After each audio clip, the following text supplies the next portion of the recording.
Welcome to the Faith in the Family podcast, brought to you by Care for the Family. Join Rob Parsons and Katharine Hill as they explore challenges we may face if we connect with God differently to our spouse and how we can learn to understand and accept those differences. Just talking, Katharine, about the kind of different personalities we have, but in the spiritual sphere. We all know that different Christians have a different relationship with God, perhaps according to their personality. Some are more kind of worshipful, some are more meditative, some more active. But when that person is our partner, our husband or wife, that's a bit harder to handle, isn't it? We assume that they'll be the same as us. And do you think that's true, that leads to trouble? So true. Yeah, so we came across a book quite a few years ago now called Sacred Pathways by Gary Thomas. And it's actually written for individuals to help us as we connect with God. But we have discovered it's got incredible application for marriage as well. And he basically talks about different ways that as individuals we best relate to God. Try and remember some of them. So things like service, we might be relational, so we best relate to God through, say, praying with others, talking with others. It might be that we prefer intellectual thought, so there's nothing that we love more than a Bible study. You know, we might have the Greek on one side, the commentary on the other, but that really feeds our soul. It could be that we're an activist. We're at our best when we're sort of fighting for justice, for a social cause. It might be that we love worship. We might love being out in creation, all kinds of different ways. It might be a contemplative. We might love to be alone. But as individuals, we're all different, and we bring that to our marriage. That is helpful, isn't it? But I sometimes think, Katharine, we confuse spirituality with personality. If we're more contemplative, for example, and we find it easier to pray, we find it easier to be in a quiet room and read, and oh, they're so spiritual. But it may just be their personality. Perhaps in school they were the ones to always sit still in the class, and perhaps our husband or wife is more active and they can't sit still, but they're great at helping in this and helping the poor, or they're the first one to spend their money on a copy of Big Issue, and they just want to put the world right.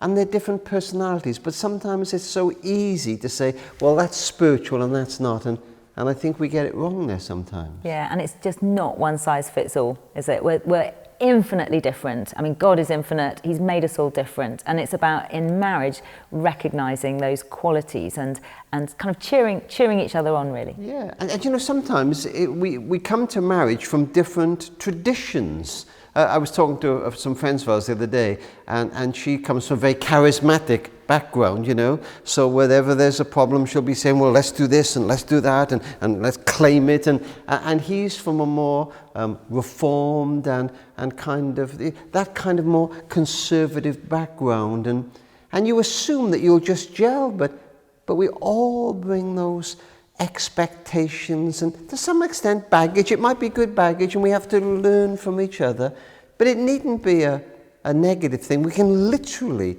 learn from each other's cultures, because God is a God of variety, as you said, isn't He? A God of creation, but I think it's helpful sometimes to at least acknowledge that. And it can take working at, I think. We just assume maybe that, we'll be the same, we both love God, and we're going to do that in the same way. And it can be a shock, I think, sometimes to find that it's not that easy, and we have to work at it. But I think if we can acknowledge our different personalities, our different traditions, and primarily that different way that we have of connecting with God, then we can try and make it work for us and for our marriage, rather than come between us. I remember years ago you told me an hysterical story about listening to music in your car or something like that. Exactly it. That was exactly it. Tell us what happened. We had a car that had a CD player in the back, and so before you set off on a journey, you had to decide what you were going to listen to in the car by loading up this CD. And we were going away for a weekend, just the two of us. Kids were being looked after, so been really, really looking forward to it.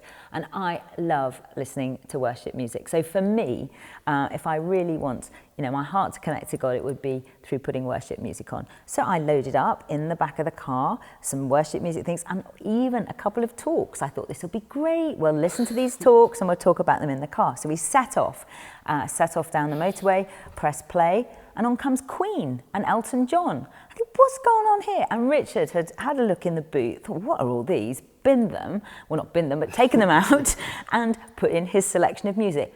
I am ashamed to say, I honestly thought he probably wasn't even a Christian because he didn't like listening to worship music.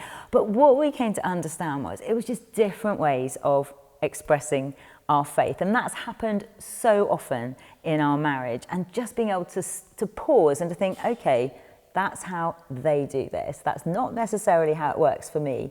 But for us to maybe come alongside and experience something of that with them as well, I think that can really help build a marriage. I think I'd be a bit like Richard in that. Diane is very contemplative, right? Yeah.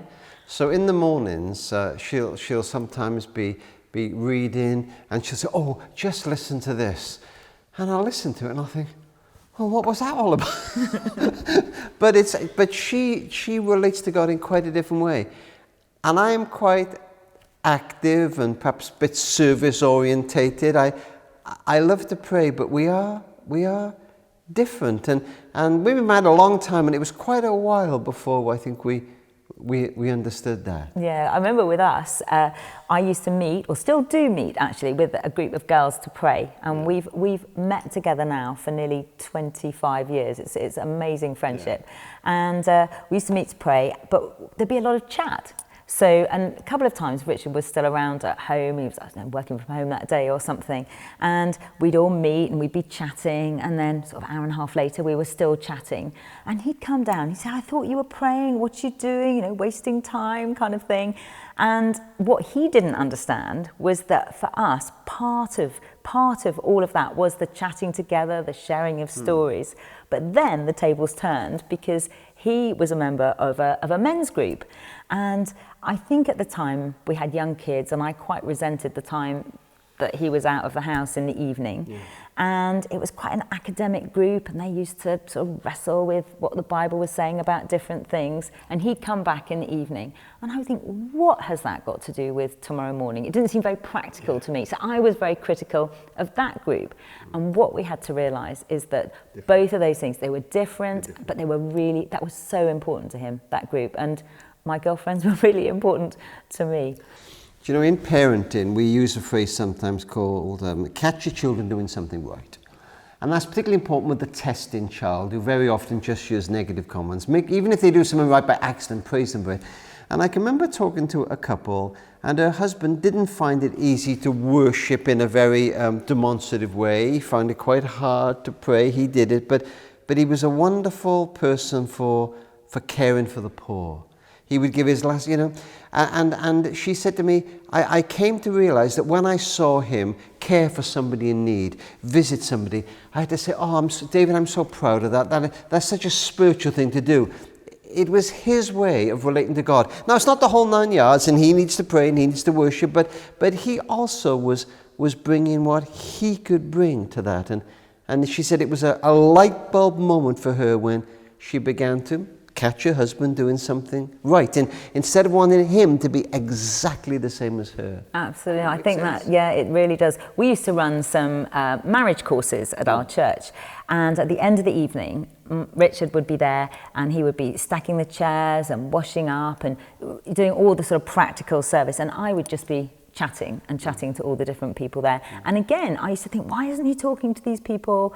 They need looking after, and he would be thinking, why on earth isn't she helping pack up the chairs? And again, for him, service is part of his expression of his love for God. I think just spotting how we can really help our husband or wife exercise how they best relate to God, we can really be helping our marriage and blessing them in the process. And what an incredible thing where we suddenly see something in our partner of God, of spirituality, that didn't necessarily tick all the normal boxes, but is precious to God, and it becomes precious to us.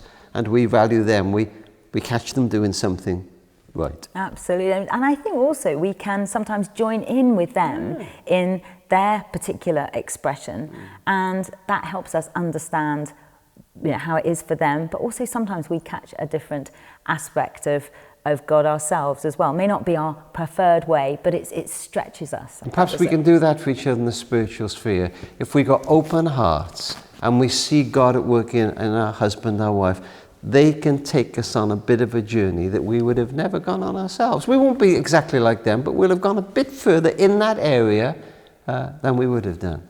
So, and not comparing together, but also I think not comparing our husband or our wife with other people as well. So we see another guy who maybe is a worship leader or I don't know, something else. And we think, oh, why can't they be more like them? And actually, let's celebrate who they are. Let's spot what's right about them, what we love about them. And I think, again, that really strengthens our relationship. A while ago, we came across a property in Northern Ireland. It's owned by the National Trust, and it was built in the 18th century. And it was built by a Viscount Bernard Ward, and his wife, who was called Lady Anne. And the amazing thing about this house is that it is built in completely different styles, because he liked Gothic and she liked classical style. And so instead of trying to sort of fight it out, they decided just to combine the two. And it is an amazing building that loads and loads of people go to each year and enjoy. And it struck me, that's a bit like when we bring the best of ourselves to marriage. It's something actually that speaks of God, and we're cheering each other on. We're recognizing how we both individually best connect with God. Yeah, and I think that's an amazing picture of how that can work in our marriages. I think it is this couple, each bringing their own personalities to something, and each precious and each valuable. As you were talking about the building, I was thinking about that bit in the New Testament where Paul talks about the body of Christ, and the eye can't say to the hand, I don't need you, and we need each other, and we each bring something different. But I think in the microcosm of marriage, that's true as well. And if we grasp that and hold on to it, then we're stronger together and better together and more together, both individually and in our journeys with God. You have been listening to the Faith in the Family podcast. For further information about our courses, resources and events, visit us at careforthefamily.org.uk.